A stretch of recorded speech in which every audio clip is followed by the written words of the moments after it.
Warning!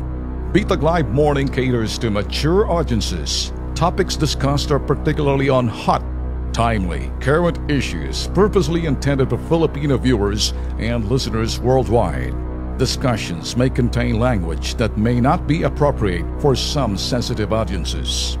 If you do not approve of the content listed above, please do not watch our videos.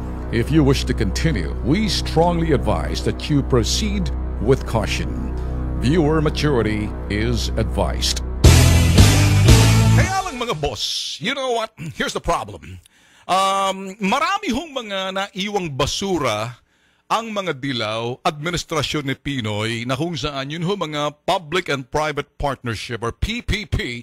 Marami ho silang ginawa noon pero sa dami ho mga 50 mahigit, 6 o 9 lang atang na isa katuparan nila. Alam niyo ba bakit? Kasi yung putok sa buhong template nung sinasabing dilaw panahon ho ni ako ang bot niya. Pakisabi nga noon, namimiss ko na eh. Kayo ang boss ko.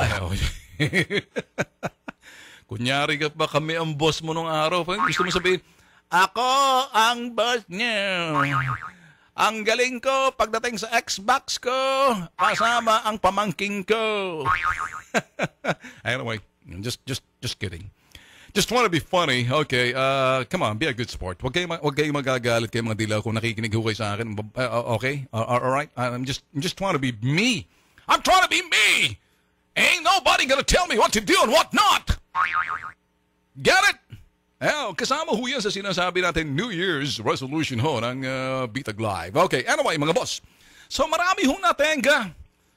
Ayaw ho ng administrasyon ni Duterte na mangyari at mangyayari muli yung sinasabing sistema na kung saan ang talo ng kontratista doon sa sinasabing mga big projects, big ticket infrastructure project na medyo pag natalo sa sinasabing bidding, dinadala sa Korte Suprema sa hukuman at pagkatapos ang hukuman maglalabas ng TRO. At pagkatapos sa TRO sasabihin, tigil mo na yan. So tenga, hindi lang 1 taon, 2 taon, kaya 3 taon. Alang nangyari, kaya alam niyo ho ng panahon ho ng dilaw, ang bilis ho nila, galing na ho mismo kay Kiko Pangilinan ho to, sa ibang mga kongresista, ibang mga senador, may tawag sila budget indigestion na impacho sa sobrang budget. Ang laki ng budget, anong tunog na? Patingin niya. Anak ka ng tipaklong, utot yan eh. Hindi ganyan ang indigestion. Pakiulit.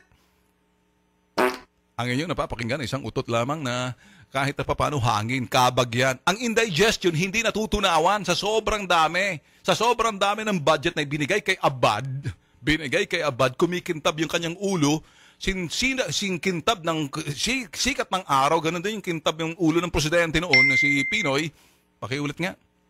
Pakita mo. Ang kintab. Kaya, sa sobrang kintab, na-impatyo sila sa mga budget na inaaprubahan nila. Kaya lang, kaya na-impatyo, hindi nila mailabas kasi alam nyo, marami sila mga racket underspending. Hindi mailabas. Naggagawa sila ng mga forced savings noon. Hindi pa tapos, nag-uumpisa pa lang, nagtatabi na sila ng pera. Alam mo bakit? Doon kumikita at kumukupit yung mga sinasabi, mga katsokaran itong mga dilawan noon. Kaya, eto, iniiwasan ho natin. Kaya alam, bantayan ho natin kasi baka magkaroon at magbunga ng panibagong sistema at bagong katiwalian, bagong racket, bagong modus, bagong anomalya. Kaya may Bitag Live. So, ang sinasabi ho natin dito mga boss, simple lang, kung kayo nakikinig ho sa atin, na-miss nyo ba ako? Makulit, ano? Sakaling na-miss nyo lang ako, eto, bumabawi tayo. Kaya ito ho, there must be no underspending. Underspending na ang lalaki ng budget na hinihingi, pero pagkatapos ang mangyayari, ay sus Mariosep, hindi naman na ilalabas. Bakit? Yung mga major, big ticket project for infrastructure, hindi na isagawa.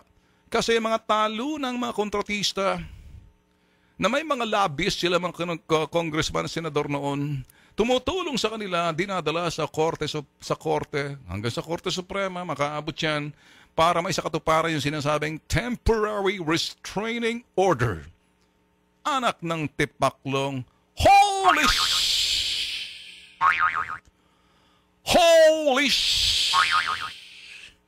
Eh, hindi na po pwede mangyari yan.